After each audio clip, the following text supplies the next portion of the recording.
faut mettre quand même une nuance, Oui. hein, parce que si nous nous rappelons ce que nous avons lu dans la première séance, nous voyons 2 prophètes apparaître. Ah oui, il y a Même Jean-Baptiste. 3 prophètes. Hein. Oui, il y a Le Jean- prophétisme réapparaît Oui, mais- avec Jean-Baptiste Jean-Baptiste. et avec les 2 personnages, hommes et femmes, hein, qui arrivent dans le temple de Jérusalem. Hein, Ah, oui. Et puis, oui. oui, et Siméon et Anne. Oui, hein. mais Alors- c'est du temps du Christ. C'est du nom du Christ. C'est avec. Alors, ça c'est aussi quelque chose. Cet arrière-fond est important pour comprendre, par exemple, les actes des apôtres. Le premier discours que Saint Pierre va tenir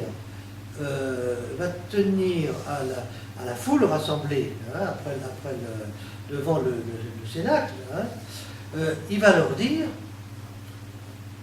le prophétisme est réapparu. Et maintenant, tout le monde est prophète. Hein? C'est la prophétie de Joël. Hein? Et il va dire, même bien plus fort que ça, il dit, pour vous, c'est une preuve.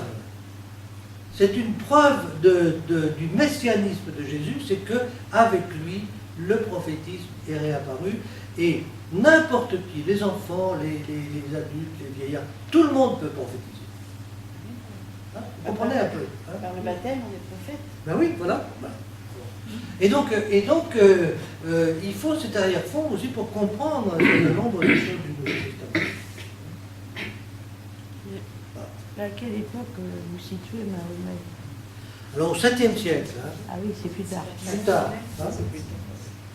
Mais c'est une très bonne question parce que cette littérature apocalyptique a continué à le genre littéraire, hein, a continué à produire des œuvres. Hein, et on le trouve même dans la vie de Mahomet, puisque vous savez que dans la vie de Mahomet, il y a son voyage au ciel, vous avez parlé de ça. Hein, hein, avec sa jument, hein, il est monté sur des différents ciels. Hein, et donc on est absolument dans un texte apocalyptique. C'est un des derniers.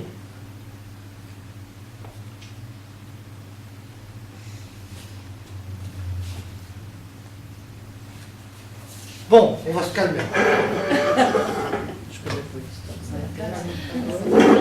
Hein? Bon, mais est-ce que ça replace un peu le contexte? Bon, parce qu'on ne comprend pas les choses en simplifiant, au contraire, en rentrant dans Et puis il faut le lire complexité des plusieurs choses. fois. Ça, il faut les lire plusieurs fois. Alors, je pense que en relisant le texte très dense Oui. qu'on vous propose, vous allez pouvoir comprendre les choses de manière plus fine. On va pouvoir tourner la page. Voilà.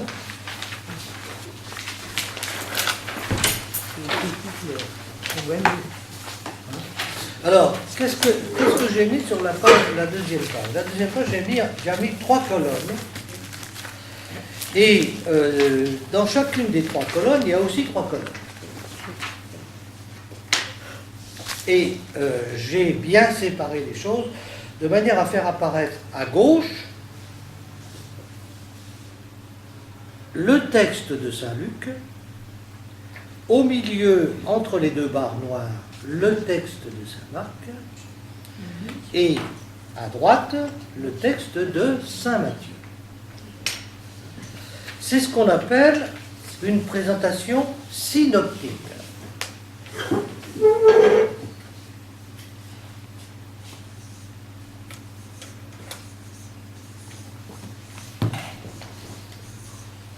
Optique. Tout le monde sait ce que c'est optique, c'est regarder, hein, avoir sur le regard.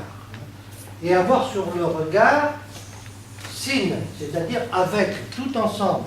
Avoir tout ensemble sous le regard. Et donc, il y a des évangiles qui sont édités en mettant en regard les 3 différents textes. Parce que Saint Jean a une structure de texte complètement différente, donc il ne fait pas partie des synoptiques.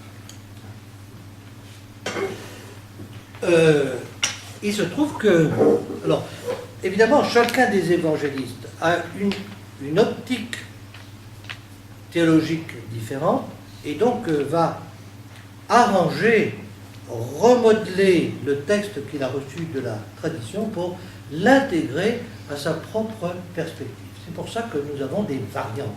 Les variantes ne sont pas des erreurs, elles sont des aménagements, hein, pour la plupart du temps, de manière à rendre la théologie d'un évangile cohérente dans son ensemble. Alors, on peut la lire comme ça, hein, de côté, parce que j'ai essayé de mettre les thèmes qui sont développés, hein, dans ce qu'on appelle le grand discours eschatologique de Jésus. Ça commence d'abord par la question de la veuve qui jette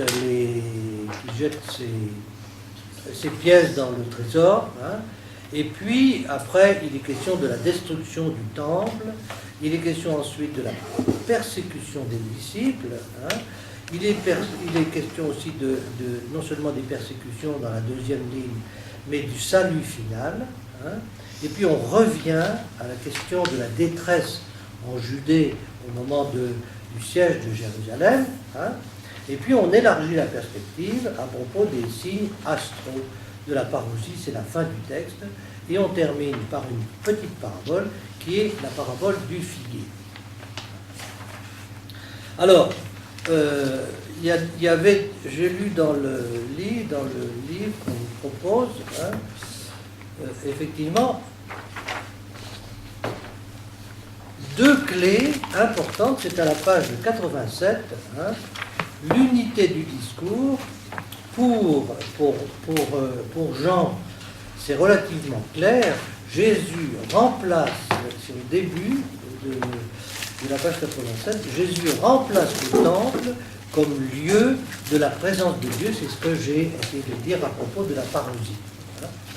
Et puis, les disciples, après la détresse et la mort, viendront le salut et la résurrection. Le texte met en parallèle, en permanence, la destinée de Jésus et la destinée des disciples. Le disciple n'est pas plus grand que son maître. Hein. Les disciples ne doivent pas considérer qu'ils sont des élus à l'écart de la condition humaine. Ils ne doivent pas attendre qu'une soucoupe volante descende pour les emmener directement aux cieux, car ils doivent partager l'humaine condition comme l'a fait leur maître Jésus. Ils ne doivent pas avoir peur des persécutions, hein, et des humiliations, hein, car ils ont un temple permanent qui est le Christ en son corps et qui les attend pour leur donner à sa suite la résurrection. C'est le thème général du discours. Alors, ce que je vous propose dans la dernière partie du texte,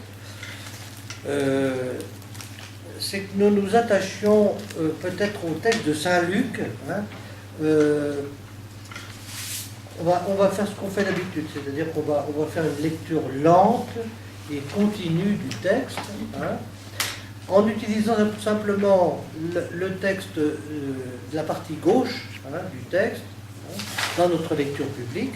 Et puis après, vous aurez 20 minutes pour revoir le texte, peut-être le comparer avec les autres, hein, et essayer d'apprécier quelques différences, hein, si vous en trouvez. Hein, et on pourra avoir notre échange, hein, autour de cette question-là.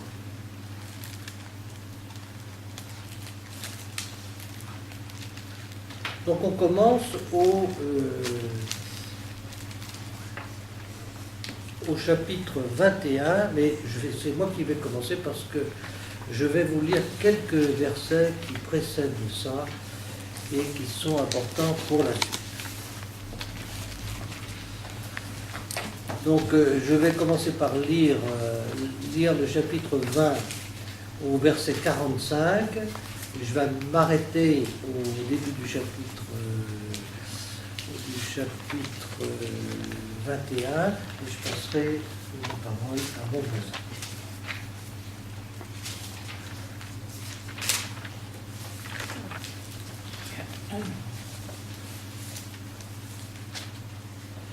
Comme tout le peuple l'écoutait, il dit aux disciples : « Méfiez-vous des scribes.